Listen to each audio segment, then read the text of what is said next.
Yo, have you heard about Anchor? It's the easiest way to make a podcast. Let me explain. It's free. There's creation tools that allow you to record and edit your podcast right from your phone or computer. Anchor will distribute your podcast for you so it can be heard on Spotify, Apple Podcasts, and many more. You can make money from your podcast with no minimum listenership. It's everything you need to make a podcast in one place. Download the free Anchor app or go to anchor.fm to get started.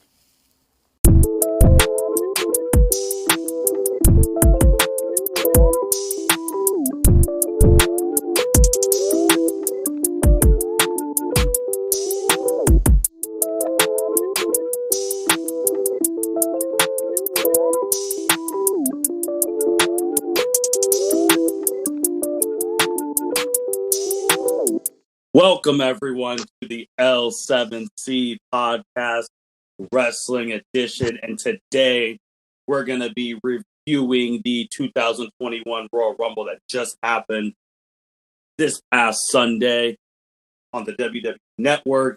And we have our wrestling expert with us, Mr. Jacob Mason. How you doing today, sir? I'm fantastic, buddy. How you doing this evening? I'm doing good, man. It's always a good time when you get to talk some wrestling. And we also have coming back because he couldn't resist the Captain Byron Mitchell. How you doing today, sir? I am doing good. I am doing very good today. Hey, that is good to hear. So, yeah, we're going to be going over the Royal Rumble since it was the big pay-per-view that just happened. We're going to go over the matches a little bit, but we're really going to dive into the two Royal Rumbles, the men's and the women's. So let's really just get right into it. So first, a match that was supposed to be on the main card but got moved to the pre-show was the Women's Tag Team Championship match. Asuka and Charlotte Flair were the champs against Nia Jax and Shayna Baszler. Looked like Charlotte and Asuka were going to be in control. Charlotte was on fire. She got that hot tag. And then Lacey Evans and Ric Flair came out with the distraction. Asuka's the one who gets pinned, I believe. 1, 2, 3. Shayna and Nia are champs once again. Jacob, were you shocked that this got moved to the pre-show? And what did you think when it got moved? Yeah, I did not know it was happening on the pre-show. Me and my wife, we were just hanging out watching the pre-show, and they're like, "Oh, hey, coming up is the women's tag team match," and I'm like, "Oh God." When I seen that, because I initially had Charlotte and Asuka going over, but as soon as I seen that, I'm like, "Oh, well, they lost." Yeah. Byron, what did you think when it got moved to the pre-show? Because we didn't know it got moved to the pre-show until Jacob told me it got moved to the pre-show. I was very surprised that it got moved to the pre-show because I just thought all the matches were going to be on the main card.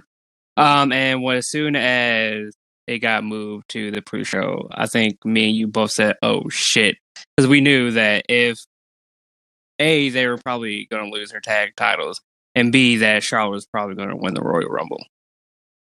Hey, well, she came really close. And Jacob, I think you had that initially too on our Royal Rumble preview that if they lose the tag belts, Charlotte's at least getting into like the final 3 of the Rumble. Yeah. I had the winners. I picked the winners wrong, but everything else I was pretty much on. I was on board, or I was right with them getting screwed over by Ric Flair and Lacey Evans. But yeah, the match itself, I thought it was just whatever. I didn't think there was anything spectacular or really noteworthy about it, other than it being put on the pre-show. Yeah, I agree. When they lost, especially on the pre-show, I thought the women's Royal Rumble match was actually going to be the last one to give Charlotte, Flair, and Nia and Shayna, because they were in the Rumble, to time to recuperate. Because if you remember, Becky Lynch was the first match. When she won the Rumble, she lost to Asuka and then entered the Rumble and won. And typically, if a wrestler is wrestling twice, you remember WrestleMania 31, Seth Rollins was first on the card, lost on that curb stomp into an RKO, but then he had the heist of the century at the end. So I was nervous. I thought Charlotte was going to win, but we're going to get more into that. Byron, anything else on this match? It seemed basic, cookie cutter. they get screwed at the end. Yeah, I don't like Jacob said. There wasn't really anything special besides a Ric Flair / Lacey interference. Just straightforward. Charlotte, Asuka lost the titles to Nia and Shayna, so there wasn't really too much to talk about this match. All right. Well, then let's go to the first match of the main card, which, again, I thought was shocking. It was first WWE Championship match. Drew McIntyre as the champ going against Bill Goldberg, the challenger. And it was first on the card. I don't even think it went 6 to 7 minutes, but with a lot of finishers, Drew kicking out of the jackhammer, Claymore, basically 1, 2, 3, game over. Drew McIntyre actually shocked me because I was nervous he was going to lose. And he beat Bill Goldberg and then sign of respect at the end. Goldberg looked like he was limping a bit in the match. I don't know if something got pulled when he speared Drew into the barricade. But Byron, what did you think of this match? Or were you surprised Drew won? I'm not surprised Drew won. As I said on the last podcast, I think he should have won. But I was nervous that he was going to lose since he was the opening match. I thought they were going to do some screwy stuff and have him lose and then maybe end up in the Rumble. But I'm glad that he did win because he just needs to build upon his legacy that he's already set. And it did look like Goldberg did get hurt because after the match you can see him like wincing a little bit, and then when he went up the ramp he just like completely stopped and kneeled. So I think he did hurt something during the match. Jacob, what did you think of the match? Were you actually surprised that Drew went over clean? No, I figured Drew was going to win. It doesn't shock me that he won clean. The stuff that I thought was weird about the match, talking about Goldberg getting injured, to me it looked like Goldberg was limping coming out. Like he was stepping like on, he was just dropping his right side a little bit. Mm-hmm. That was like the first thing I noticed. Let's see what else really. There's something else. I thought the jackhammer that Goldberg gave Drew was terrible. Yes, it was. If it wasn't for Drew just being good at his job, I think Drew would be injured right now because of Goldberg. Yeah. And what else? How stupid was it that we had Goldberg at the end looking at Drew saying, "You passed the test." Like, what fucking test did you pass? Like, I don't get it, Mr. Like, this whole thing kicked off with, what was it? Oh, you don't respect the guys who paved the way for you. There's no respect, Mr. Drew McIntyre. Like, what it was the dumbest setup for the dumbest match. I didn't understand the ending. Like, what test did he pass? Get the fuck out of here, Goldberg. Like, take your seat on ass and stay home. I'm speaking on behalf of Justin right now. I thought that was stupid. I'm glad Drew went over. I mean, they did make Goldberg look strong though, because he kicked out of the Claymore, and there was apparently like 2 people that's done that now, and that was Brock Lesnar and Goldberg. So whatever, I guess. I mean, we got to make sure Goldberg looks strong because, you know, he's a good up and comer. He's got a really good future in front of him, I think. So good to know he's looking strong. Yeah, so the test thing and all of that, obviously Goldberg was on the bump and he was talking about this generation, just like Undertaker did with Joe Rogan's podcast. And also, which Stone Cold talked a little bit of, not about the generation, but about the product now. And it's the same thing, that this generation's different. They're softer and things like that.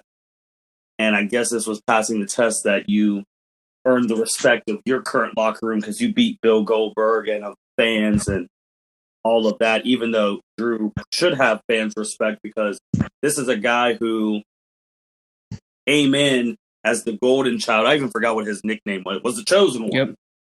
Chosen one. And then his ass got fired and he had to travel the world, get better physically, mentally, came back to NXT, and he's fulfilled that. It took a whole bunch of years, so I would hope wrestling fans would already respect Drew. But yeah, man, it's just another person that Drew beat, that he's now the only person ever to beat. No, he's the second person ever to beat Brock Lesnar and Bill Goldberg, and the only other person who's ever done that is Undertaker. So, wow. Let's just add to that. And I mean, I think everybody should respect Drew, and nobody seems to talk about it for this reason. Let's be honest.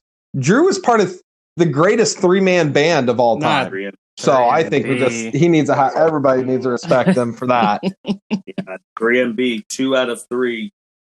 I mean, they all started, say what you want, but now 2 out of 3 of them have been WWE champions. Yep. Which is great. But, yeah, and then, yeah, it was what it was. This match, I mean, it was what it was. We'll see. Goldberg's supposed to, I think, be at WrestleMania, so we'll see what they do with him. He'll pop up somewhere and go from there. Next match on the card before the Rumbles was the women's match, the championship match between Sasha Banks and Carmella. And I think we all had this right. Banks statement, 1, 2, 3, game over. But there was a point in the match where Carmella dived down, and I thought she was going to be knocked out or maybe dead. Jacob, I know you were really shocked about that spot. What did you think of this match and that spot? All right, so let's see the match. I mean, starting out with the entrances, I found it very, very creepy. Yeah. With Carmella's entrance, I don't know if anybody else knows, but me and my wife did. Mm-hmm. Reginald, Carmella's Ellsworth 2.0, was just completely just blatantly just staring at her ass the whole time. I mean, not even trying to hide it. And I was like, God damn, that's creepy. But they came out, they were doing their match, of course, yeah, everybody's thinking Carmella's going over. And then Carmella decides to go full yeet mode and throw her ass out of the ring with a suicide dive and just scorpions her body, which was hands down the most entertaining part of this match, in my opinion, because holy shit, Chance should start popping off there, because how she's not dead, how her spine just did not concave upon itself is a miracle. After she did that and she kept going, I officially wanted Carmella to win, just because my God, the yeeting that you just did upon yourself. What a champ. Well, yeah, even when that happened, you could, if you watch it carefully, you see Sasha tapping on the back saying, "Are you okay? Are you okay?" And even beginning of the match, too, if you pay attention, Carmella had, she kept adjusting, her top. I don't know if her top was too small or not the right top that she wanted to wear, but she kept adjusting that a majority of the match. Byron, what did you think of the match? Again, just one of those straightforward matches. Not much to it. Like I said on the last podcast, I don't think Carmella's a credible contender yet, but she can get there. I think she just needs more practice wrestling. I don't think she has that it factor yet, but it could change. So just straight bank statement 1, 2, 3. Well, not 1, 2, 3. Tap out and call it a day. Move on to the next challenger. Yeah, and I think also with Carmella too, she only has 2 moves. She has the super kick and her submission move. That's it. And as Jacob called in James 2.0, Carmella is most successful when she has that type of person, but that's bad. Yeah. Mm-hmm. She's the most successful is when she has a dude like a James Ellsworth, like this guy, who can do dirty work, and she needs to be able to sit on. Even when she was Money in the Bank, Ellsworth was with her, and all that. And you brought up the entrance, Jacob, and him just staring at her ass. I think it's crazy too how I'm sitting there watching his entrance and he's doing that, and then her whole boyfriend is commentating. I've always felt that. Yeah, you gotta imagine. Corey Graves, I'll give him that. He's doing his job consistently, and doing a good job at it. Where I gotta imagine if that was any of us going "Hey Reginald, why don't you stop staring at my wife's ass? That'd be great. Thanks, bud." But he's they're not normal people, right. So he probably. She posts his thirst traps on Instagram, and all of that stuff, and she probably would be making a profit off the stuff, but third party band. So probably tells Corey like, "Hey, I'm about to post this thirst trap on Twitter of my gear and keep it moving." But yeah, I didn't think Sasha was going to lose to Carmella. As we said on the preview, if it's not a 4 horsewomen or Asuka, she's not losing. But let's go. We're going to talk about the first Royal Rumble one that came up, the women's Royal Rumble match. And I felt like it was a good Royal Rumble match. The final 3, well, first 2 were Bianca Belair. She was number 3rd. Yeah, correct? she came 3. Came in Bayley and Naomi, who made her return, were the first 2. And then we're going through, we have appearances from Mickie James, Tori Wilson, Victoria. That was a big one. No one expected her to come up. Jillian came up. That was, oh man, I remember Jillian from JBL's wrestling stable back in the day. Big, grotesque thing on her face. Yep. Yeah, so that was wild. So seeing all of them, we get down to the final 3 of Bianca Belair, and we all said Rhea Ripley and Charlotte Flair. And I just have to point out, when it got to that final 3, and you saw that Charlotte Flair smile, everyone was like, "Oh my freaking God, she's about to win again." Because that smile, I was like, in my heart, I was like, "Oh, she's gonna win. She's gonna win." And then they eliminated Charlotte, and then she had that other smile. And more power to Charlotte, because when she gives a look, you just know. That's when she smiled. She was eliminated. She was like, "I don't need this shit." Or B, I'll see you guys soon. It's more B, because she's probably going to get a championship match at WrestleMania. Like, oh, she'll probably get inserted, and it's like, "I'll see you soon." But Bianca Belair ended up winning. And first thing, Jacob, did you like Bianca Belair as the winner of this Rumble? Yes. Yeah, absolutely. I don't think you could find one person who was like, "Oh no, not Bianca Belair." Mm-hmm. Yeah, I was super happy with her going over. I think they made a great decision there. Byron, how about yourself? Were you happy with Bianca Belair? I was very happy that she was a winner. One, I picked her in our little Pick'em Championship bracket thing. So I'm definitely happy that she won, and I think she deserves it. She has been great since her NXT days, so I think, and she gets a lot of praise from the locker room. Like, I was reading on Twitter, like, some of the people who were like congratulating her, like Becky, Naomi, and superstars like that. So she definitely has the respect of the locker room. So I think she definitely deserved to win. If you remember, Jacob, right after we reviewed Survivor Series, I'm pretty sure we were the first people in the wrestling community saying that she needs to win the Rumble, don't you think? Because we said that. Oh yeah, Survivor Series. Yep. Yeah, you even tweeted it. You have the actual proof. I mean, we'd have to go back and listen and make a soundbite. But yeah, no, we were calling that. Bianca Belair's the freaking man.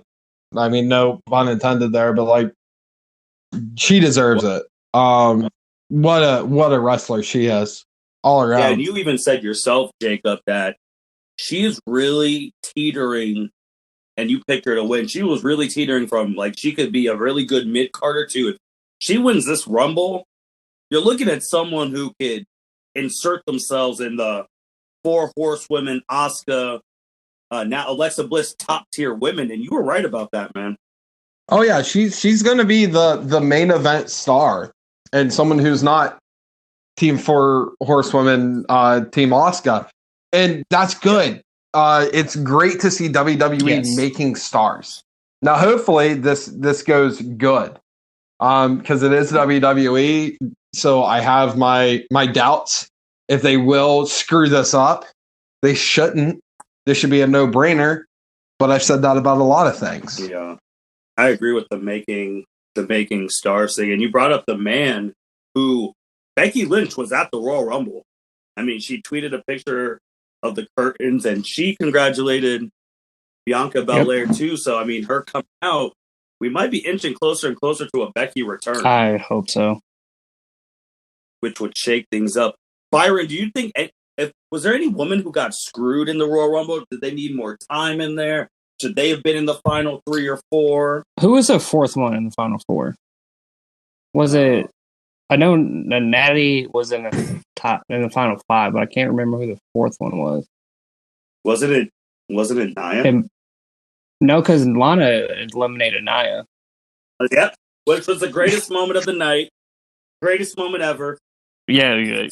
Oh yes, that was wonderful. She was.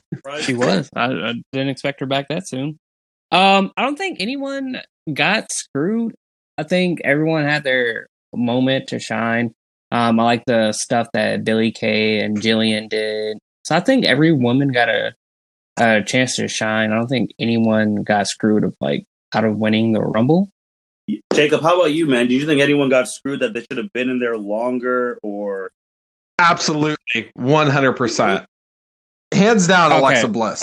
So Alexa was my pick to win it. I had Bianca as my dark horse, but Alexa Bliss. So is a very bitter pill to swallow because they did her kind of justice, but they did it, I think, very shittily. Mm-hmm. Not like the way they did it. So when Alexa Bliss came out, I was like, let's go, team Fiend and Alexa. That's who I was going for. Mm-hmm. And they had everyone beating her down like she was Big Show or somebody. And I'm thinking, oh shit. I'm thinking like, well, is she about to go like, I don't know, goth mode? I don't know what the hell what mode. Yeah. Broken, whatever. But when and then like when she started, they're like, "Oh, she's turning," and it's like, "Okay, she's turning." It felt like a bad episode of Dragon Ball Z where Goku's covering up for an entire episode. You're like, "Holy shit, do it, shit or get off the pot." And it was what Rhea Ripley threw her out, and when Rhea Ripley threw her out, I was pissed. I was not happy one single bit. And I'm a fan of Rhea Ripley, but after she threw out, I want her ass gone. I was not happy with her one single bit. I think she got screwed. I think they could have done that in a better way. I think they could have let her, go Super Saiyan or Super Fiend or whatnot, and let her at least toss a few people out. And then have everyone go and attack her and throw her over the thing.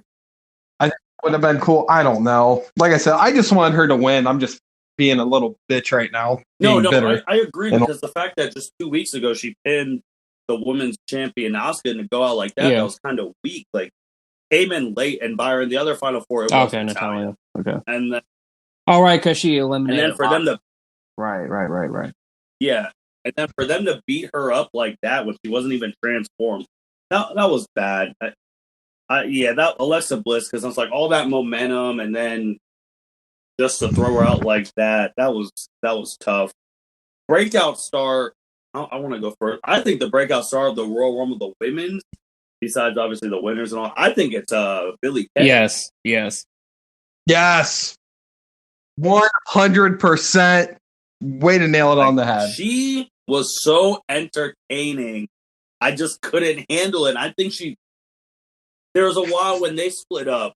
There was the articles, Byron, you shared one of them, that they split up to see if Peyton Royce could be that next champion. But the stuff that Billie Kay's been doing alone on SmackDown with the Riot Squad and then the Rumble, she's really showing that she's more dimensional than just being one half of the Iconics. I agree. Do you guys agree? I think one of my favorite moments of hers in the Rumble was her, Jillian, and Peyton Royce. And Peyton Royce and her did a tag team move. And then Peyton Royce wanted to do the iconic pose. And she looked at Jillian and didn't do it. I died laughing. Was it with Jillian or was it with... or it might have been Ruby Riott. I think it, Yeah, Ruby Riott. I think it was Ruby Riott. Riot's playing with Ruby. But that movie, that was just hilarious.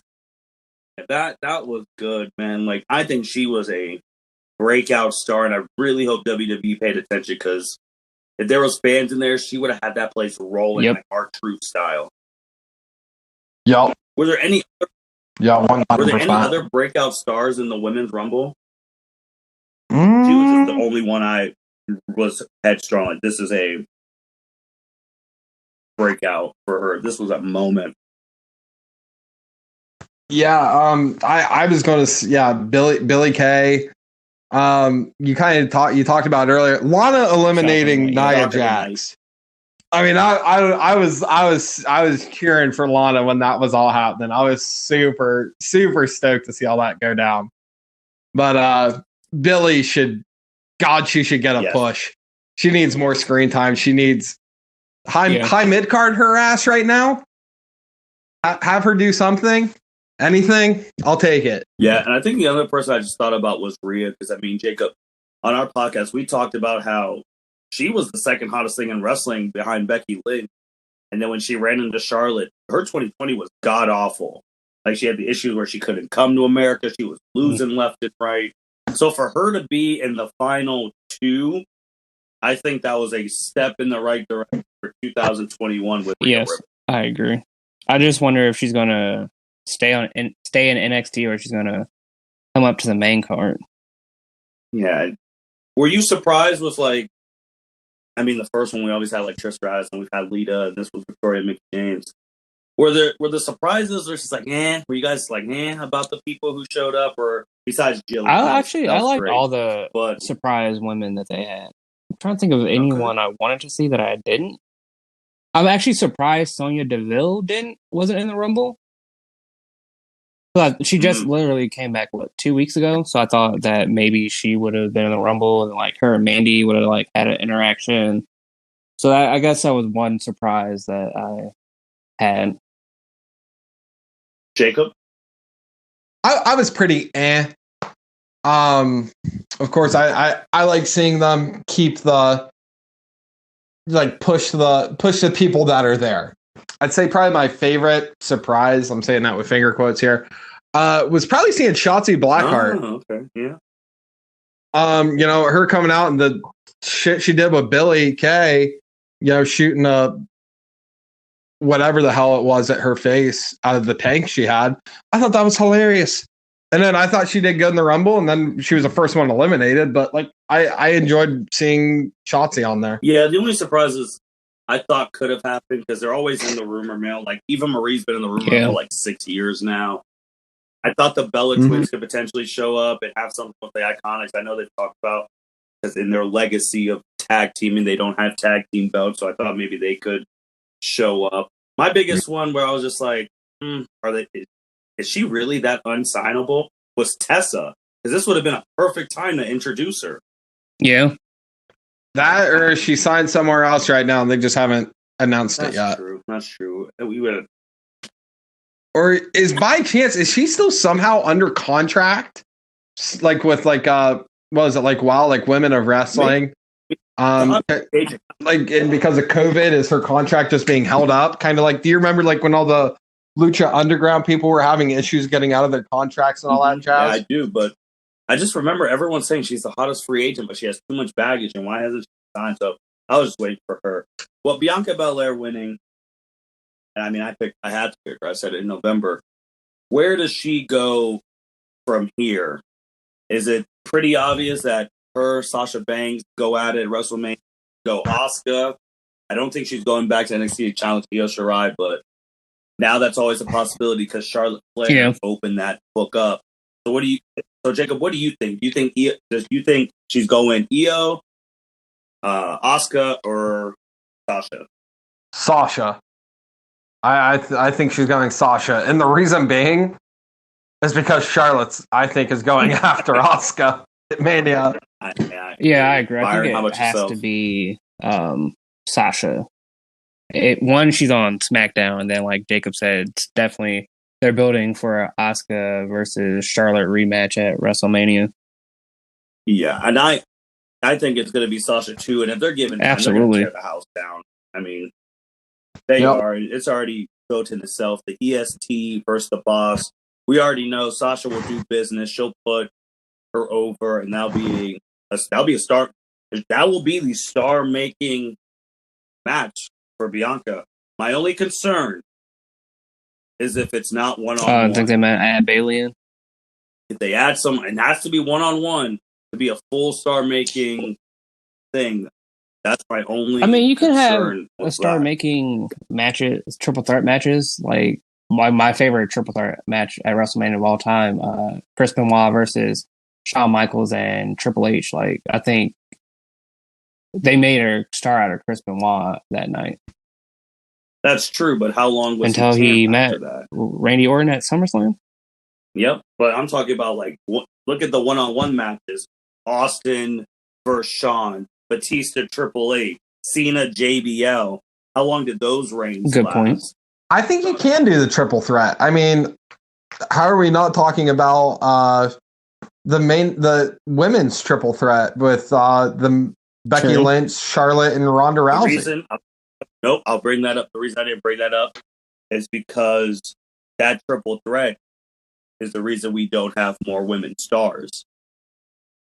Because they killed the whole women's division to get Charlotte that belt. And Becky was a made person anyway.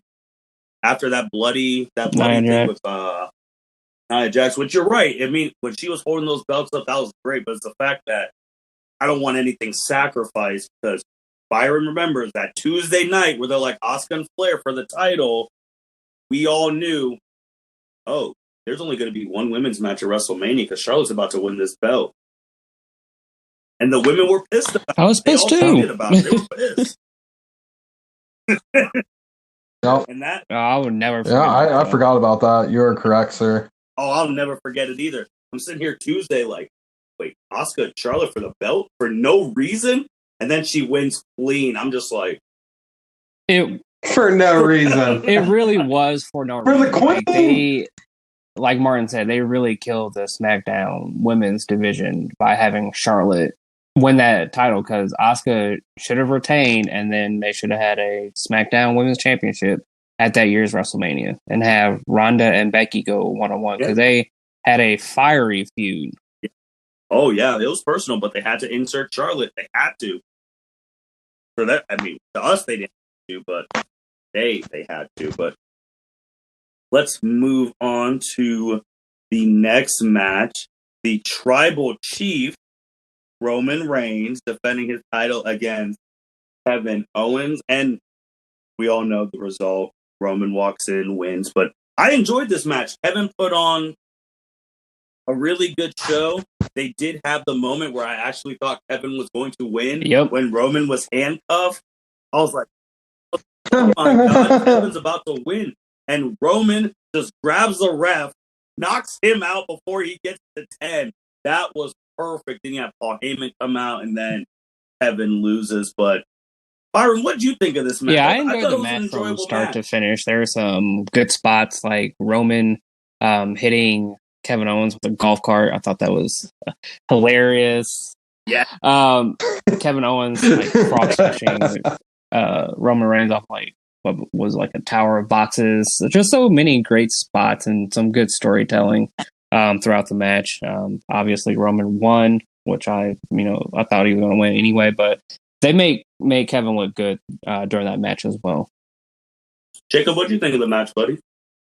I really enjoyed the first 98% of the match, and I absolutely loved it. I thought they were way to use a last man standing match and just going all over the place and using all the props and doing it right. I was super, super happy with that. But we're going to talk about the ending here. What an absolute dumpster fire bullshit ending that this was.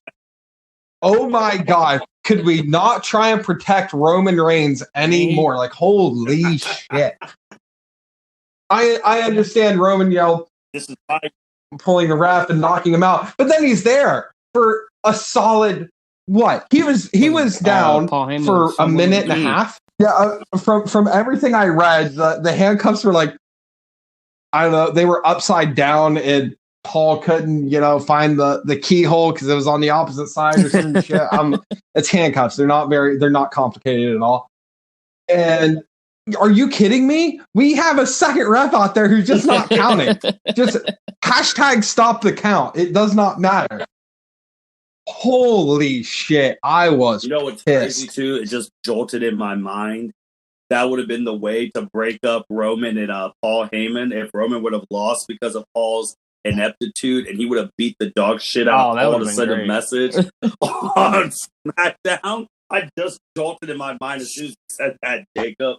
That's actually a genius idea. I never even thought of that. I was pissed because honestly, like we've seen like on live shows or not live shows, like Raws and SmackDowns and stuff, where like they've messed up. People didn't get back in the ring before the 10 count and they end it. Then like that Adam Pearce will show up, be like, "Oh, hey, we're doing this now" or whatnot. And they'll make it happen. Like, dude, holy shit. You cannot, like, if you want to do a slow count, I understand it. If you want to do something special, I understand it. But a minute and a half with a ref standing there, not happy about that. That was trash. Kevin Owens should be champ right now. The only way I could salvage that too, jolt in my brain, is if that ref was paid off by Paul Heyman and Roman. Now, if they would come out and do that, I would be like, okay, that'd be a good storyline thing. But that's the problem. It's a good storyline. Can't be having that shit. Agreed, man. Agreed. I've said my piece. Yeah. We all knew the result. I was just more happy, like you said, Jacob, for the final 2 minutes of the match. Kevin did really well, man. Kevin was really giving it to Roman. And again, they had that believability for a split second with the thing, like, oh, he's really about to do it. But now, after this match, Kevin has to go to the back of the line. And we're going to see who Roman's contender is for WrestleMania, which leads us to the... Oh, no. I don't think Kevin goes to the back of the line. I think they should have Kevin at the front of the line. Kevin needs to come out just like he did when he was the U.S. champion and say, I got robbed. Show the footage. There's Roman. And just have a timer for X. He was there for X amount of time. They didn't have another title match. That's how you boost ratings on a Friday night. Have a title match between him and Kevin. You get a title match on a SmackDown. What he does? Do you think? No. Do you think that's going to happen though? I would love for it to happen. I don't think it's going to happen. I don't even think Kevin would go over. But I think they need to really right this wrong, either by saying like, "Oh, hey, Paul paid off the ref," or "Hey, Kevin Owens did get screwed. We're going to give him a rematch." Because what's it matter if they would throw on not this Friday, but the following Friday, have Kevin, have him be like, "You know what, you got screwed, Kevin. Next week you get a title shot." Very surprised Jey Uso didn't interfere in the match. I really thought he would have, and I was waiting for it, but it never happened. He apparently, I don't know if you guys have read this yet or not. Apparently, he pissed off the backstage people. Yeah. So he was late for like 2 weeks ago. He was late to a SmackDown where they had to like change stuff or whatnot. And this was like the punishment for that. They weren't going to have him in the Rumble at all. Yeah, we'll see how that goes. Because I fully expected to see him too. I even called that on our prediction show. Also, can we talk about how great Kevin Owens is with his smack talking? Just the greatest shit talking in the middle of wrestling, and I just love Travel's blood. Yes.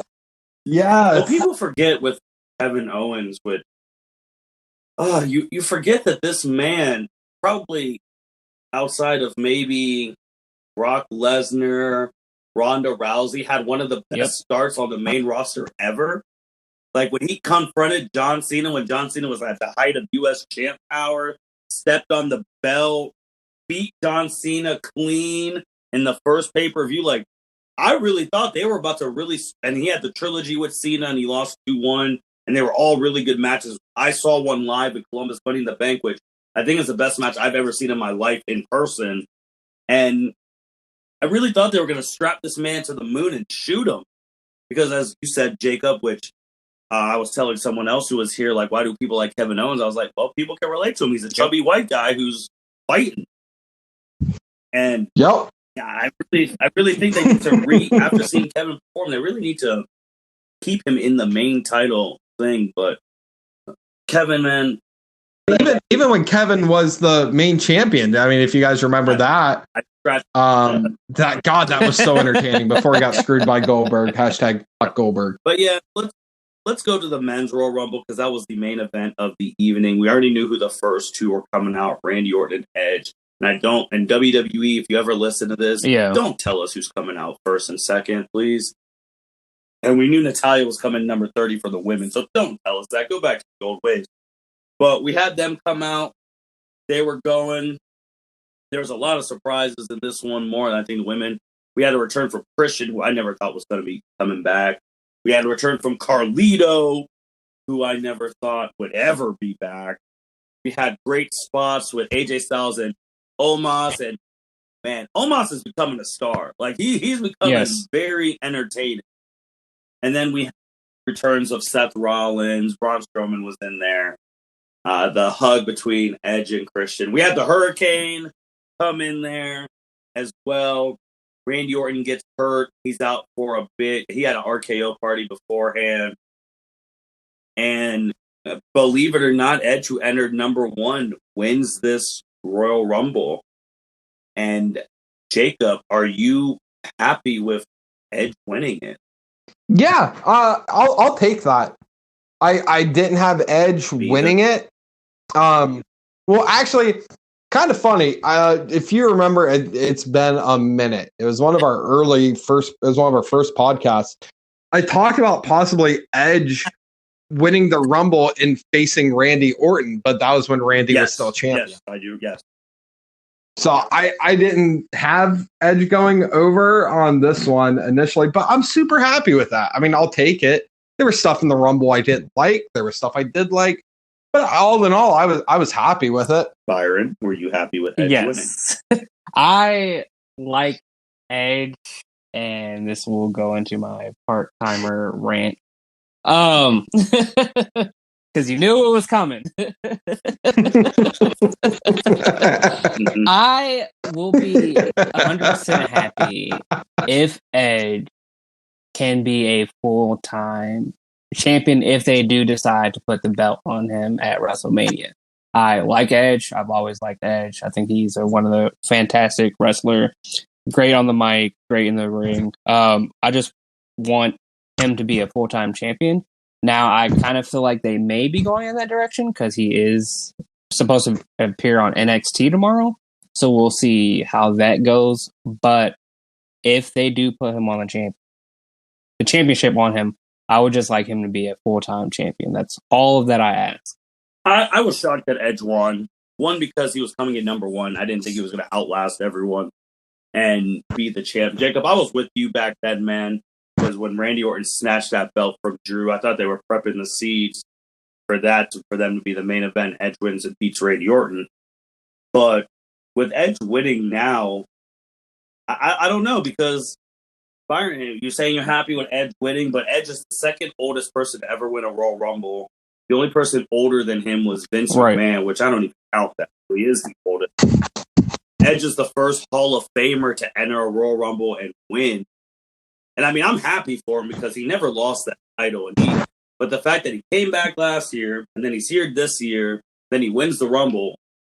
And we're going to talk about later on down the road when whoever he chooses, if we think he's going to win. But I don't know. I'm happy for him, but I think this goes into more of my who got screwed. And I don't know how many times I'm going to have to say his name at Royal Rumbles if he got screwed. But Daniel freaking Bryan. Yeah, me too. I had him winning. And the fact that Jacob brought up a very good point that actually convinced me to pick Daniel Bryan about, like, this is his last full-time run. This would have been a perfect way. Rumble, main event WrestleMania, go against Roman Reigns, lose. But that's a good send-off. And the fact that, like, his Royal Rumble was not even memorable, I wonder if fans were in there, would they have turned on that men's Rumble like they did in 2015 when Daniel Bryan got eliminated early? No. No. You don't think- because in 2015, because that was over in Pittsburgh, when Daniel Bryan when the Yes movement was happening, and nobody was hotter in the business than Daniel Bryan. He was stone cold hot. And he got eliminated by Bray Wyatt of all people. Mick Foley destroyed his own TV over that. If you remember correctly, people were pissed. I was pissed. The entire world was pissed. I was too. And then Roman winning. Oh my God, that was the worst Royal Rumble of all time. But so yeah, it was terrible. But I don't think they would freak out as much now as they did back then for two reasons. One, Daniel Bryan is not as hot as he was back then. I don't think you're ever going to see any like Daniel ever get that hot again. And two, you had Roman Reigns go over in that Rumble, and everybody hated Roman Reigns, except for Vince, of course. And you had Edge go over in this one. Who doesn't like Edge? People who hate part-timers like Byron. Okay. So, all right, wait. Excluding Byron from the conversation. And I get where Byron, I understand, Byron, how you feel, and I completely get it. And I understand being cool with Edge still going over. I just hate part-time champions. Like, if you want to come back and wrestle and have a good match, that's fine with me. You don't have to become champion just because you're a part-timer. Like, you can still put on good matches. Like, last year, Edge versus Orton at WrestleMania, I thought that was a good match. Or the greatest match ever, I thought that was a good match. And they weren't fighting for a championship. They were just fighting because they had a feud. And they were both, Edge was a part-timer and Randy's still a full-timer. But I thought that's perfect. Come back and have a good match. Tear down the house, but you don't have to become champion. But you do remember that greatest wrestling match of all time, even though they weren't champions, they were the main event of that pay-per-view and the Raw thing. So that is still taking away from full-time talent. Just throwing that out there. Being consistent. Just saying. Besides Daniel Bryan, who I personally think got screwed, who did you guys think got screwed in the men's? I wouldn't say he got screwed because he just wasn't in there. Where the hell was the Fiend? No one knows. I got screwed over. I was the one that got screwed over the most. Where the hell is my Bray Wyatt at? Dude, I thought he was. I mean, it's funny because I convinced Justin about the Alexa Bliss Bray Wyatt takeover, and I thought it was going to happen. And I was surprised. I thought he was going to be the number 30, but it was Braun. Same. Yeah, when Braun came out, like, don't get me wrong, I like Braun, but I was like, I don't give a shit about Braun. Why the hell do I care about Braun? Give me the Fiend. That was bad. That was real bad. Breakout stars. Who do you guys think were breakout stars? Damian Priest. Yes. Kate even shouted him out. And that kid's got potential. Well, I hope. Yeah, I think he has potential too. I mean, he looked good in NXT. Hopefully, he'll look good on the main roster as well. I think he had a good Rumble. I think of who I think got screwed besides Daniel Bryan. Obviously, I didn't expect Cesaro to win, but it would have been nice for him to win. Him or Biggie. Yeah, I thought AJ was going to make it to the Final Four too. You said it earlier that Omos, AJ Styles, the way he eliminated Big E, that guy was entertaining. Just pulled him over the top of the rope. I'm like, all right, almost. Yep. Who else? And they weren't even in the actual Rumble itself, but I think they should be just appreciated for their talents. The freaking cameraman who was doing the entrances. Yeah. It looked like a straight up movie the way they were walking down. Like I don't know if it was a new camera, a veteran who was doing it, a new guy. I have no idea, but it looked damn good when everybody was coming out. Yeah, I agree, man. They were doing some really good camera angles. And besides Damian Priest, who Kane shouted out and you saw on Twitter saying, this isn't the first time a legend shakes an up-and-comer's hand, and they have Kane shaking Damian Priest's hand compared to Undertaker shaking Cena's hand after the first match. I was like, see, you can't be putting those expectations on him to the casual fan. Everyone's going to think he's going to be the next John Cena. And that's not the case to our knowledge right now. Still alive. As long as the Tribal Chief is still alive. So not still a champ, but still alive.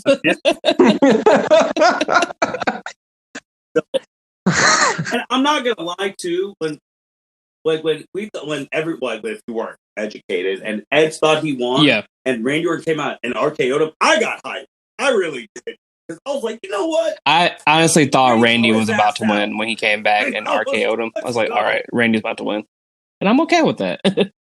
Even though he already, if Randy would have won that Royal Rumble, and that would have been his third, we would really seriously need to consider where he's I think he's to the GOAT up there. I think he's close to being the GOAT because he has the hardest promos I have ever heard. Like the way he was talking on Monday, I'm like, man. Randy Orton just doesn't give a fuck. Like, that's what it comes down to. Like, he doesn't care. Like, that's true. Like, he was punk kicking women and RKOing them. Like, and it's hard because he's literally in the best class probably ever of Cena, him, Lesnar, and Batista. But the fact that when he came back for a split, I was like, you know what? Randy, if you're the one who ties Stone Cold, I don't care. And then, Jacob, you shared the thing today where he was talking across, telling him to get his ass up here. Yeah, that was great. And for those who have no idea what the hell we're talking about right now, I will fill you in. I'm pulling it up right now. Karrion Kross posted something on Twitter, and Randy replied to him and said, "Get your ass up here and let's make some money and crack a beer." What the fuck are you waiting for? Time? Fuck time. Ha ha. I'll set my alarm. So when Randy Orton cares, he's great. I would say he is damn near untouchable.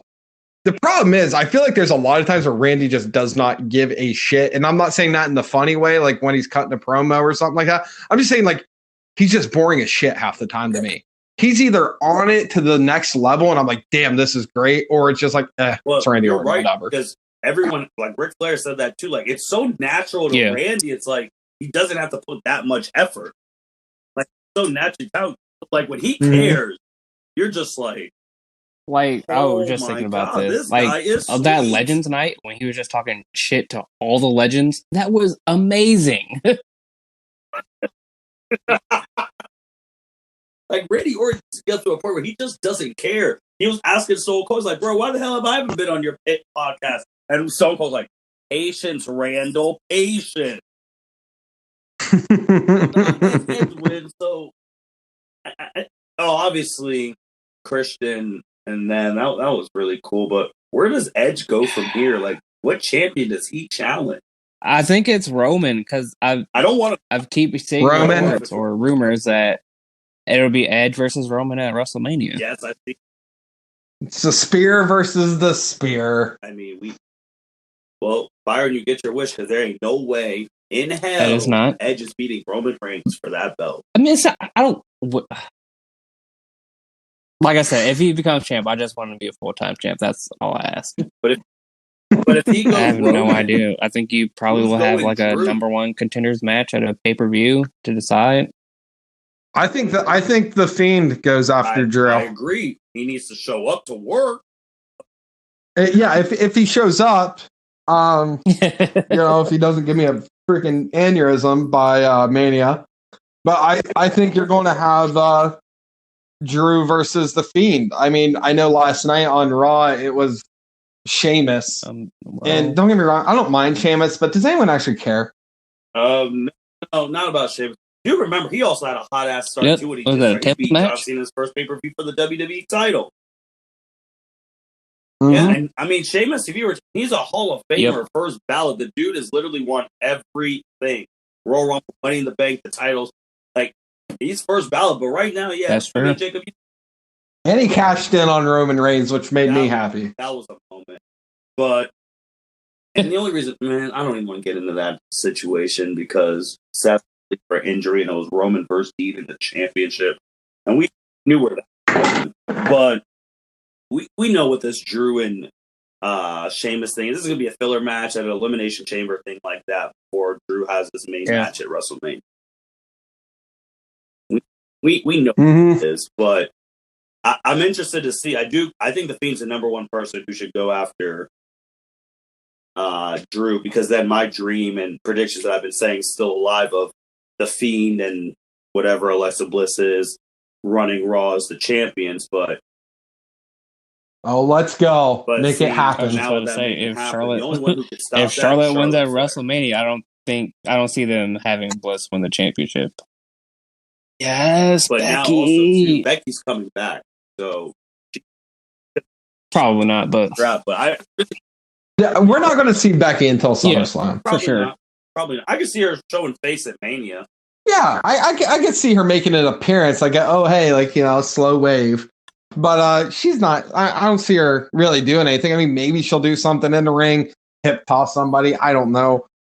But maybe throw him in the cross arm breaker. I have no idea. But she's not going to be in a match. I see her doing the same thing that Edge was saying, that I'm coming back for the thing I never lost. Like, I literally had to give this belt away because I'm having a baby. And I never lost it. No one beat me as Raw Women's Champ. So I'm coming back and I'm taking it. So I could see her doing that and having a good pop with fans. But yeah, man, I see Bray. Why can't they do AJ? And they can't do AJ. They already did it. Oh yeah. And Drew beat him. That's some. I mean, Randy might be occupied. Randy Orton might kill Alexa Bliss. Well, I hope he gets damn near close to taking out Alexa Bliss, because when the Fiend shows up, shit's going down. True, but yeah, Raw. I mean, and another person who he was the fourth in Vegas odds to win, wasn't even there. Brock Lesnar, he wasn't there, so he's probably not coming back, or he's probably not on a contract. So fans are coming in. But yeah, it'll be interesting if Edge goes Roman, because if Edge doesn't go Roman and goes Drew, I already have Roman Reigns, Daniel Bryan, WrestleMania, one last time. Let's get it going. Yep. But I don't know. At the same time, like I really, I mean, it'd be cool, but at the same time, like I just don't give a shit. Someone who can act. CM Punk. Listen, I'm not coming out here with the political answers like somebody did on the last podcast. I'm not gonna. No one's gonna have to message me going like, "Hey, who's your real picks for the Rumble?" I'm not gonna mention any names, but I mean, I don't know. I mean, that's the thing. Like, I don't know. Like, nothing just seems to intrigue me right now. And then we also have like we're having Edge show up at NXT tomorrow. Byron brought that up earlier. Him showing up to NXT. I mean, I think they're going to wait a little bit before Edge makes his pick. I think they're just going to start teasing stuff left and right. And now, I do not want to see Edge in NXT at all. I mean, I don't. Finn Balor at WrestleMania. No, because you know what I want at freaking Mania, or the Mania weekend, I should say? I don't want that. I want my Karrion Kross versus Finn Balor. Karrion Kross might be moved up. Randy Orton said, "Get it going." Vince was like, Randy wants him up. Time to bring him up. Listen, if we, who I'd love to see Randy face. Be so hard. Give me Tommaso Ciampa versus Randy Orton. Give me that, and give me Karrion Kross versus the Demon Balor, which I said on like I think the first podcast. That was my prediction for Mania this year. Yeah. But I don't know. No one intrigues me for Roman, and like no one. I guess Edge, because I'll be like, oh hey, it's Edge, spear versus spear, but yeah, okay, whatever. Roman's going over. Yep, no question about it. But anything else about this men's Royal Rumble? I'm trying to think. I think we. I ain't got nothing. I'm trying to think if there's any spots. Did anybody else want Kane to show up as Mayor Glenn Jacobs and just start choke slamming people? I don't want to see him as Kane. I want to see him come out as the mayor. I also think it's great that he came out number 18 for his 18th Royal Rumble. And I also think it's crazy that I was asking, Byron was there, I was like, what's the position behind a mayor? Because, like, what do you tell your deputy mayor or whatever the position is? I was like, hey, take care of the city for me. I got to go wrestle. Like, how does that how do you think that conversation go? I don't know. I would think like because I've thought about that. Like, could you imagine like being like a resident of Knox County, you know, where he's the mayor at, and be like, God, my mayor's not even like here half the time. He's out freaking wrestling.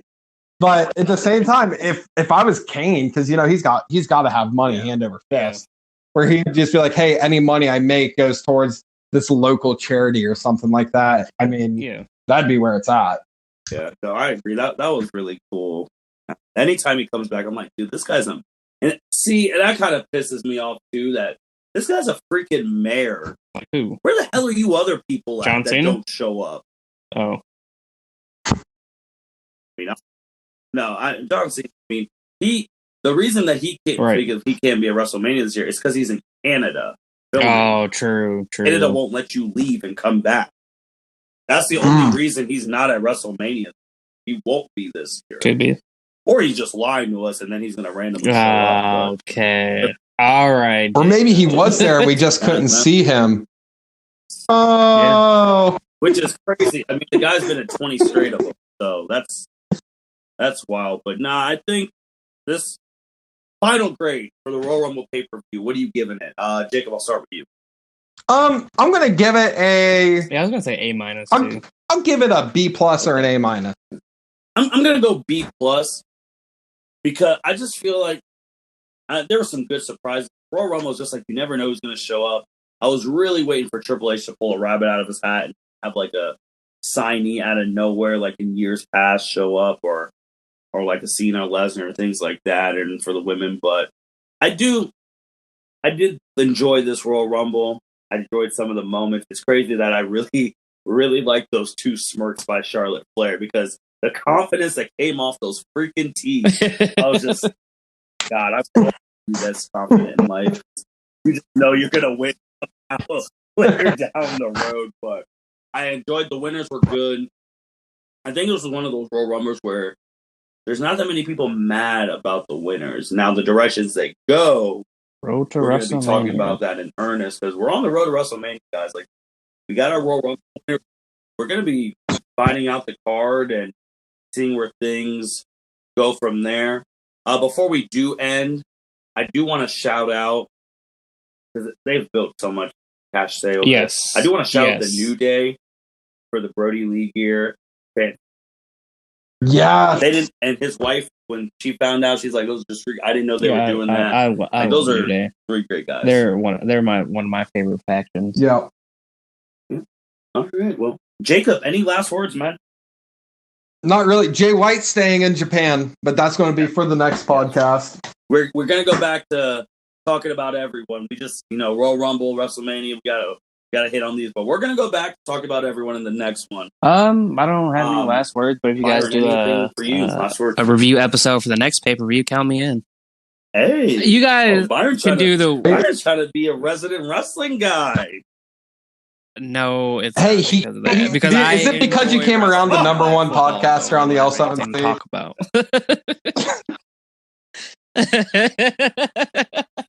No, but like I'll come around. You can text me after the podcast. It's okay. But no, my last thing is again, thank you everyone for listening to our stuff. As of today, we just went over 700 total plays, and we haven't even been a full year yet because we started in August. So can't wait to see where we're at when we get to the year mark. And also with the 700 total plays, they did. I don't know if you know this, but Anchor actually shouted us out today. Yeah, congratulations for hitting over 700. I was marking out because Byron was the first one to notice. He's like, hold on, Anchor liked and congratulated us on Twitter. You got to send me that. Oh, I got to post that on my Instagram for all my followers, though. I was marking out because me personally, that's the first time a verified Twitter anything account has ever sent anything back. That's awesome. That was really cool, and seeing like that and seeing how far we'll go. But yeah, man, road to WrestleMania. I'm really excited. I can't wait to see these matchups, and we'll go from there. But yeah. Hey, also, when we hit 800 views, because I felt a little hurt by this, by the way.